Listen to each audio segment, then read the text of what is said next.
वार्तामध्ये आपलं स्वागत आहे. सध्या कर्जत नगर परिषदेच्या निवडणुकीला मोठा दुर्ला उडलेला आहे आणि याच पार्श्वभूमीवर मी आता प्रभाग क्रमांक 1 मध्ये आहे. प्रभाग क्रमांक 1 मध्ये अपक्ष उमेदवार जयदीप कृष्णा शिंदे हे उमेदवारी लढत आहेत आणि त्यांचेच काका आपल्या सोबत येतात. नमस्कार. नमस्कार. जय महाराष्ट्र सर्वांना. सध्या प्रभाग क्रमांक 1 मध्ये तुमच्या पुतण्याने अपक्ष उमेदवारी भरलेली आहे, त्याबद्दल तुम्ही काय सांगा? आम्ही गेले 1994 पासून शिंदे परिवाराचा मोठा योगदान आहे पक्षासाठी आणि अनेक कामं आम्ही केलेली आहेत आणि त्या विकासाच्या कामाच्या मुद्द्यावर लोकांची छोटी छोटी कामं असतील ती आम्ही करतो आणि मोठ्या पोलीस पाटीलकी आहे तर कोणाला काही छोटे छोटे प्रसंग असते तर आम्ही त्यांना खूप मदत करतो आणि ते आपलं काम आहे. सेवा म्हणजे सेवा हीच आपली जनसेवा हीच आपली सेवा आहे आणि त्या सेवेतून आम्ही 30 वर्षे कधी निवडणूक लढवली नाही आणि आज आमचा पुतण्या एक तरुण तडफदार आणि सुशिक्षित त्याचं लॉचं शिक्षण चालू आहे आणि त्याला या कार्याची हौस आहे आणि त्याला असं वाटतं मी नगरसेवक व्हावं म्हणून आम्ही चला बोललो. आज आतापर्यंत कधी लोकांची सेवा भरपूर केलेली आहे परंतु लोकांच्या उत्साहाने आम्ही या ठिकाणी निवडणूक लढवतात. आम्ही पक्षाकडे तिकीट मागितलं परंतु काय असेल त्यांच्या मनात पण त्यांनी काय आम्हाला तिकीट दिलं नाही. पण आता जनताच आम्हाला बोलायला आहे की तुम्ही ह्या वर्षी शिंदे लढले पाहिजेत. नाही, हा जनतेचा कौल आहे आणि त्यासाठी आम्ही जनतेसाठी लढतोय. आम्ही आमचं काय उद्योगधंदा नाही, आमचं काय सातबारा नाही की आम्ही कोणाला कधी फसवण्याचं काम केलं नाही आणि खोटं बोलणं आमचा धंदा नाही. असं खोटं बोलून आणि लोकांना फसवून कुठलं आपण काम कधी केलं नाही. जे असं ते रोखठोक काम आणि म्हणून जनतेसाठी आम्ही लढत आहोत. आम्हाला पक्षाने नाकारला असेल तरी सुद्धा आमची ताकद आहे वार्डमध्ये. आम्ही लोकांची सेवा केलेली आहे त्याच्या जेव्हा आम्ही जिंकून येऊ आमचा विजय निश्चित आहे हे त्यांना विरोधकांच्या पायाखालची वाळू सरकलेली आहे म्हणून आम्ही जनतेसाठी लढतो बस, बाकी काय विषय नाही. अजून एक मुख्य म्हणजे शिंदे कुटुंब मुद्रे प्रभागामध्ये मोठं योगदान आहे. त्याच्यामध्ये समाजकार्य तुम्ही म्हणजे समाजकार्यामध्ये तुम्ही नेहमीच पुढे असता अशी पण प्रभागामध्ये चर्चा आहे आणि तुमच्या समाजकार्याने जयदीपची पण समाजामध्ये एक चांगली छाप पडलेली. तर तुमचं म्हणजे पूर्वीपासून वडिलोपार्जितपासून इथं समाजकार्य चांगलं आहे तर त्याबद्दल तुम्ही काय सांगाल? म्हणजे काय काय समाजकार्यामध्ये मंदिर असो व्यायामशाळा असो याच्यामध्ये तुमचा मुख्य पुढाकार आहे? 1998ला आणि मंदिराची पडझड झाली आणि त्यावेळेस आम्ही मंदिर बांधायची आमच्या दोघा भावांनी आम्ही ग्रामस्थांना सांगितलं की आता आपलं मंदिर पडतंय, मंदिर आपल्याकडे नाही, गावोगावी कळसाचे मंदिर आहे तो आपण मंदिर बांधलं पाहिजे. त्याच्यामध्ये सर्व ग्रामस्थ होते आणि आपला पुढाकार होता त्याच्यामध्ये आणि आपण 1998ला मंदिराची सुरुवात केली बांधण्याची आणि मंदिर पूर्ण बांधली सर्व ग्रामस्थांना घेऊन आणि त्याच्यामध्ये हे जी लोक आहेत आता समोर विकासाच्या वार्ता करतायत ते तिथे अजिबात नव्हते. ते तेव्हा दंग झालेले की सातबाराच्या ह्याच्यात कोण गरीब असं त्याची प्रॉपर्टी घे, हे कर ते करते, आता कुठंच नसे आणि मंदिर बांधायला घेतला, मंदिराला स्टे दिला या लोकांनी. तरी आम्ही 4 ते 6 लोकांनी ग्रामस्थांनी ते मंदिर पूर्ण केलं आणि आज त्या मंदिरामध्ये सर्व लोक येतात आणि सभामंडपाचं काम आम्ही घेतलं. सन्मान्य सुरेश बावलाड आता नगराध्यक्षाच्या त्यांची सुनबाई नगराध्यक्षाच्या पदाला ते आज उमेदवार आहेत. तर सुरेश बावळने आम्हाला एक आमदार होते त्यावेळेस त्यांनी सांगितलं की बाबा मुद्रेकरांनो एक तुम्हाला एक माझं काम आहे, ह्या बोरी आणि वाणी समाजाला मशानभूमी नाही तर तुम्ही ती मशानभूमी त्यांना द्या. एक सेकंदाचा विलंब न करताना आम्ही लगेच गावकीची मिटिंग लावली आणि ग्रामस्थांना बोलवून घेतलं का बाबा आपल्याकडे 2 एकर जागा आहे, 2 एकर 2 गुंठे जागा आहे, त्यात 1 एकर भाऊ त्यांना जागा देता येईल मशानभूमीला आणि आम्ही ती मशानभूमीला जागा दिली त्यावेळेस त्यांना. आज त्यांचंही काम झालं. बोरी आणि लिंगायत समाजानं आम्ही तिथंशी 20 गुंठे जागा दिलेली आहे आणि आता ज्या ठिकाणी आपले जागा 1 एकर आहे मुद्रे ग्रामस्थांची त्या मुद्रे ग्रामस्थांच्या जागेमध्ये आम्ही आमदारांकडनं 50 लाखाचा निधी घेऊन मी स्वतःने 1 वर्ष त्यांचा पाठपुरावा करून ती मशानभूमी पूर्ण केली आणि मशानभूमी भूमिपूजन मी केलं. त्याला संपूर्ण गाव साक्षीदार आहे. म्हणून संपूर्ण गाव आज माझ्या बरोबर आहे. आणि ती माशाभूमी बांधली आणि आता हे दोघे उभे राहिले, यांनी उद्घाटन करायला गेले तिथं पण त्यांचा फार फज्जा उडाला. कारण लोक बोलायला लागले बांधली उदय शिंदेनी आणि हे कुठं उद्घाटन करायला आले. म्हणजे हे खोटं बोलतात, लोकांना खोटं बोलतात, रेटून बोला. आम्ही खोटं बोलत नाही, आम्ही खरं बोलतो आणि खरंच बोलणार. त्यांनी भाषण केलं. सामान्य आमदार सुद्धा होते तिथे आणि सर्व ग्रामस्थ होते, पत्रकार होते, तुम्ही पण होते. त्यावेळेस ती माशाभूमी बांधली. आज हे 7 वेळा नगरसेवक झाले पण एकालाही आरसीसी माशाभूमी बांधता आली नाही. आज मी माझ्या प्रभागामध्ये माशाभूमीच्या लोकांना अडचण होती, किट्टागर होतं. काही माझ्या मित्रांनी किट्टागराचं काम घेऊन त्यांनी सुद्धा ते काम पूर्ण केलं. आज मी पण ते काम घेऊन मी पूर्ण केलं. आज स्मशानामध्ये म्हणजे एक पुण्याचं काम आहे, ते सुद्धा केलं. त्याच्यानंतर आम्ही हे बांधलं, शिवाजी स्मारक एका रात्रीच बांधलं.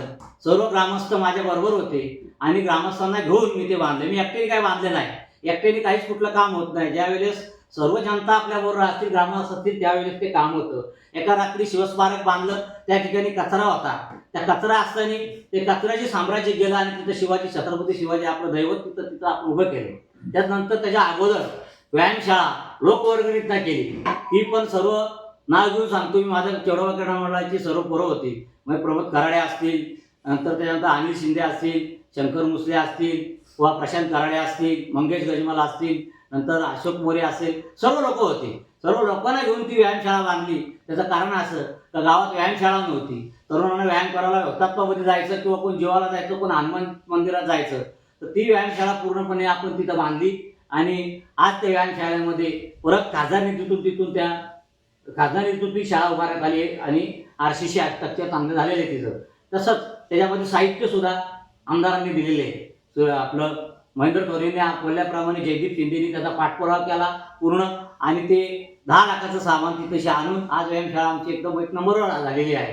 आणि गावातील सगळे खेळाडू त्या ठिकाणी ज्यांना व्यायामाची आवश्यकता ते लोक तिथं व्यायाम करतात आणि त्या ठिकाणी व्यायामशाळा झालेली आहे. त्याच्यानंतर एक मोठा प्रश्न 16 वर्षाचा प्रलंबित होता. एक डॉक्टर बाबासाहेब आंबेडकर आणि मराठा भवन हा जागेचा वाद होता. त्या जागेचा वाद मी एका तासात सोडवला. दोन्ही समाजाला एकत्र घेऊन त्यांना सांगितलं तेव्हा तुम्ही ती जागा घ्या, कोपऱ्यातली 8 गुंठे जागा घ्या, या जागेवर का तुम्ही येऊ नका.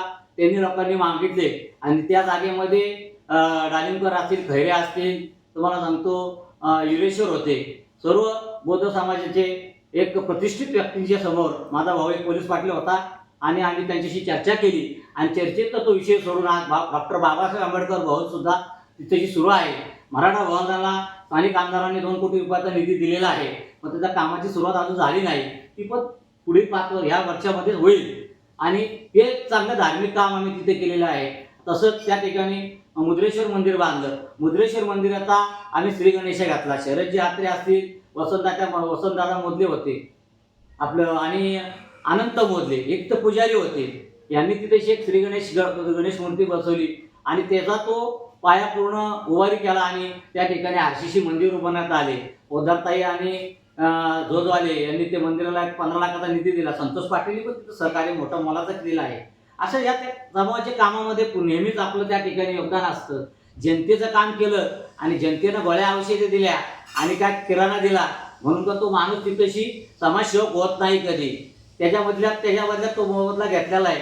कोरोनामध्ये आम्ही सुद्धा काम भरपूर केलेलं आहे, पण कोरोनाचं काम केलेलं काढायचं नाही. तिथे ती सेवा होती आणि त्या सेवेतून आपण ते त्यांचं कार्य होतं. त्याचं कोरोनाचं काम सर्वांनीच केलं. कोरोना घरी बसून होते, पण काय होतं की त्यावेळेस कोरोनामध्ये डायरेक्ट तिथं नगरपालिकेच्या हॉस्पिटलचे लोक येऊन त्या लोकांना त्यांना ते घेऊन जात होते. तिथं काय कोणाला कोण काय द्यायचा विषय नव्हता. तो काय जनतेमध्ये प्रसार करायचा विषय नाही. समाज कार्यामध्ये तुम्ही जे तुमचं सांगितलेलं आहे त्यामध्ये तुमचं नाव आहेच, पण आता तुम्ही प्रभागामधील मतदारांना तुम्ही काय आवाहन कराल? तर उच्च शिक्षित उमेदवार आहे तुमचा, त्याबद्दल तुम्ही काय सांगा? जयदीप हा उच्च शिक्षक आहे आणि त्याचा आता शिक्षण लॉ करतोय, तो वकिली करतोय. आणि ही वकिली करत असताना त्याचा एक विचार आहे की बाबा अनेक गोरगरिबांवर संकट येतात, छोटी मोठी, कुठं काही त्यांच्यावर त्यांना कोणती तर दाद देत नाही. आणि दुसरा मुद्दा तर ते आज युवकांना रोजगार नाही कोणी युवकांना रोजगार अजिबात कुठला देत नाही आणि कुठं कोणाला एखादं चांगलं शिक्षण घेतलेला जो विद्यार्थी आहे त्याला कुठं चांगली नोकरी लागत नाही, त्याला व्यवसाय नाही.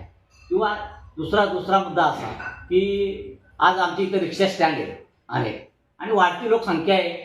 7 रेल्वेचे स्टेशन येत आहेत आणि त्या रेल्वे स्टेशनच्या झाल्यानंतर त्या रिक्षावाल्यांना एक स्थानिक रिक्षा स्टँड पाहिजे. यासाठी ते आम्ही त्यांना त्या लोकांना सांगितलं की बाबा तुम्हाला रिक्षा स्टँड आम्ही अधिकृत देऊ तुमची. आणि त्याच्यामुळे त्यांचे धंदे पाणी चांगले होते. काही 4 लोकांचा रोजीरोटीचा प्रश्न सुटेल की एक पाण्याचा प्रश्न आहे मोठा नाना मास्तरचा. आमच्या मुंद्रे गावात तर भरपूर पाणी आहे, पण नाना मास्तरचा याच्यामध्ये तिथे एक टाकी स्वतंत्रित पाहिजे आणि ती टाकी उठाव केलेला आहे.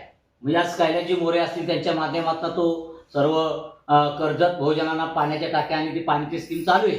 त्याच्यामध्ये त्यांनी तिथे एक टाकी असावी असा एक तिथे हे केलेला आहे आणि ती टाकी आपल्या वार्ड क्रमांक 1 मध्ये असल्या कारणाने ती टाकी पहिले आम्ही करणार आणि लोकांची पाण्याची जी टंचाई आहे ती पूर्णपणे सोडून टाकणार.